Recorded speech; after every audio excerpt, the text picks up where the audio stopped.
जय हिंद दोस्तों। 15 पॉइंट्स के ऊपर बात हुई थी परसों। 15 पॉइंट जो कि 8वें वेतन आयोग के सामने रखे गए थे।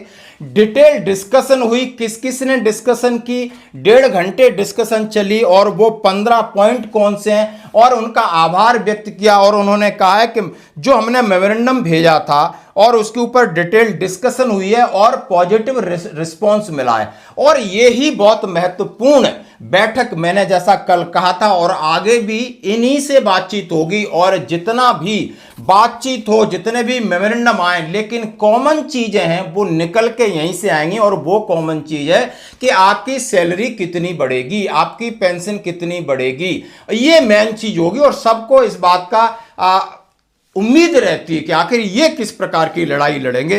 तो जो इन्होंने 29 तारीख को लड़ाई लड़ी है, तो अपना 29 तारीख को ये आप देख सकते हो 6 पेज का लेटर भेजा है सभी के लिए। सभी केंद्रीय कर्मचारी हैं, पेंशनर हैं। सुने कि हमने आखिर 1.5 घंटे में कौन कौन से आपके वेलफेयर के पॉइंट रखे हैं और कौन कौन लोग थे। आइए इसी लेटर पर डिस्कशन करते हैं। और यह है राष्ट्रीय परिषद कर्मचारी पक्ष संयुक्त परामर्शदात्री मशीनरी, केंद्र सरकार के कर्मचारियों और पेंशनर्स के लिए शिव गोपाल मिश्रा जी। इन्होंने लिखा 8th सेंट्रल पे कमीशन के साथ जो मीटिंग हुई 28 तारीख को बड़ी सक्सेसफुल रही और उसमें हमारी तरफ से कई लोगों ने भाग लिया। हमने पहले मेमोरेंडम दिया गया था और एनसी जेसीएम के सभी घटक, यानी इसके साथ बहुत सारे ऑर्गेनाइजेशन हैं।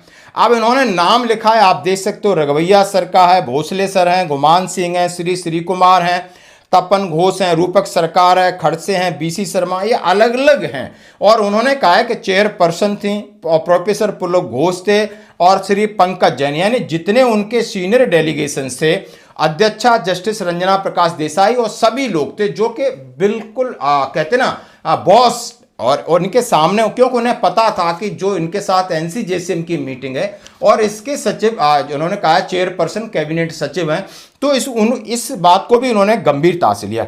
सबसे पहले उन्होंने मेमोरेंडम की बात की कि आपने जो हमने मेमोरेंडम दिया था उसके ऊपर हमने पढ़ लिया है।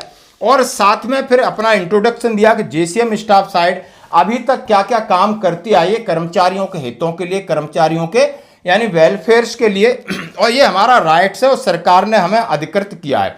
साथ ही उन्होंने कहा कि आपने जितने भी अभी तक काम किए उनके ऊपर उन्होंने इस बात की विवेचना की कि टर्म्स ऑफ रेफरेंस में अनफंडेड पेंशन शब्द सही नहीं है, क्योंकि नॉन कंट्रीब्यूटरी पेंशन शुरू होने से पहले कर्मचारियों ने कंट्रीब्यूटरी प्रोविडेंट फंड स्कीम छोड़ी। उन्होंने बोला कुछ टर्म्स ऑफ रेफरेंस में जो शब्द हैं आपके उन पर आपत्ति जताई, लेकिन हमें पूरा भरोसा है कि बातचीत पॉजिटिव रही है। और उन्होंने कहा जितने फौज के लोग हैं, पैरामिलिट्री के लोग हैं, और सभी को उन्होंने कहा कि 10 साल हमने इंतजार करते हैं और 10 साल खत्म होने के बाद और 2 साल इंतजार करेंगे।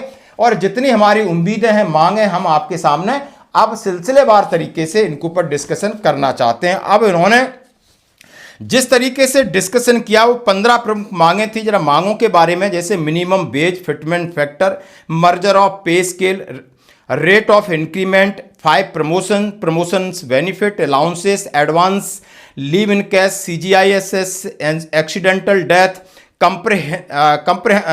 कंपेसेशन की बात की, बोनस की बात की है, और पेंशन बेनिफिट की बात की है, कम्यूटेशन की बात की है, एडिशनल पेंशन की बात की है। यानी इतने सारे पॉइंट्स पर डिस्कशन हुआ है 1.5 घंटे। और जिस तरीके से उन्होंने अपने इस लेटर में पूरा डिटेल में बताया, उन्होंने कहा है ऊपर बताई गई बातों को ध्यान में रखते हुए 8th CPC सभी लेवल के कर्मचारियों की मुख्य उम्मीदों को ध्यान में रख करके मैंने सही बातें की हैं, सही चीज, सही बेनिफिट, सही पेंशन बेनिफिट सामने रखे हैं।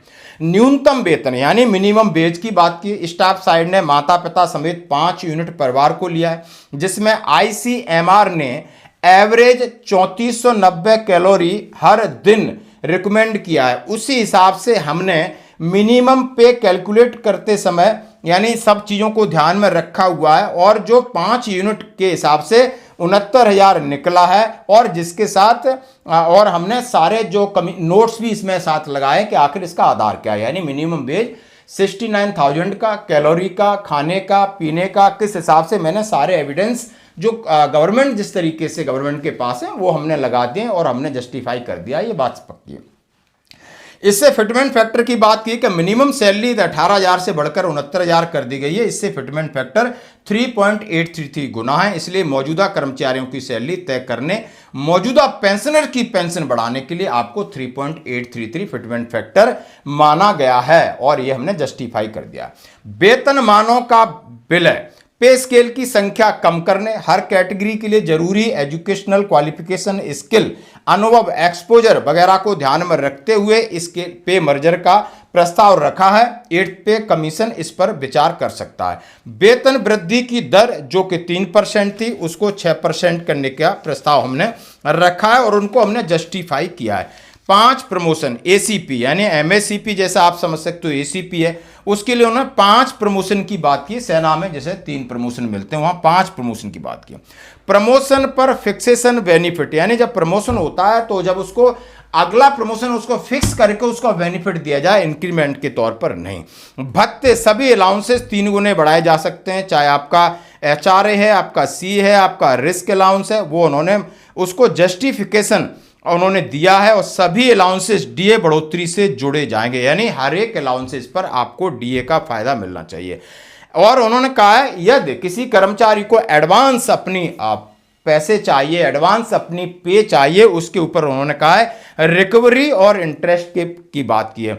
छुट्टी की बात की कि रिटायरमेंट के दौरान 600 दिनों तक ईएल जमा कराने, कैश करने की कोई लिमिट नहीं है। इसलिए उन्होंने कहा है यानी जिस तरीके से लीव का प्रावधान है और इनकैशमेंट ऑफ लीव के प्रावधान में बहुत सारी चीजें इसमें लिखा हुआ है कि किस किस प्रकार की लीव है, किस लीव को कितने दिन तक मिलती है, किसका पैसा मिलता है, वो सारी चीजें दी है।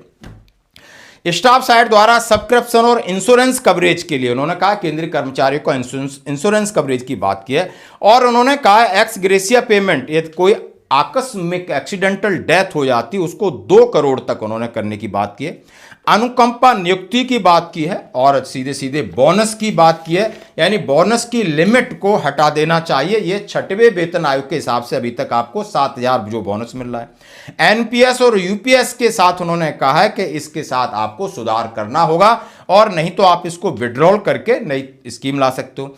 मुख्य मांगे पेंशनर की उन्होंने कहा है पेंशनर्स को कभी नजरअंदाज नहीं किया जा सकता क्योंकि उन्होंने देश के लिए अपनी 40 साल सेवा की है।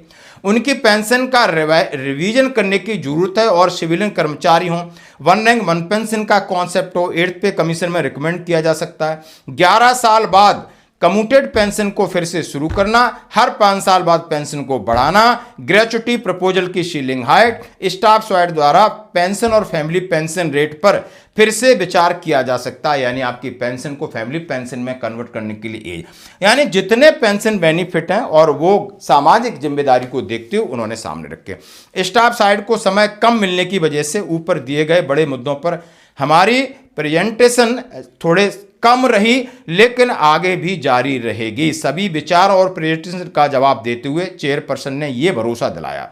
अब उनका जवाब क्या था? स्टाफ साइड के साथ और ज़्यादा मीटिंगें होंगी, फेडरेशन एसोसिएशन को टाइम स्लॉट किया जाएगा, आयोग मौके पर अध्ययन के लिए कुछ इकाइयों का दौरा करेगा। स्टाफ साइड ने अपनी प्रेजेंटेशन के दौरान जो बातें उठाई उन पर ध्यान दिया जाएगा। 8th कमीशन उन सभी मांगों पर बिना किसी भेदभाव के विचार करेगी। मेमोरेंडम जमा करने की हमने टाइम लिमिट बढ़ा दी, यानी ये चेयरपर्सन की तरफ से जवाब मिला था। अब ये 15 सवाल थे, जवाब था यानी A to Z, और कहा है कि आगे भी डिस्कशन होगा, आगे भी चलता रहेगा। तो दोस्तों ये थी अपडेट जो 28 तारीख को, और ये ही आपको फाइनल में आसपास कहीं ना कहीं यही चर्चा से जो भी कुछ निकलेगा वो निकलेगा।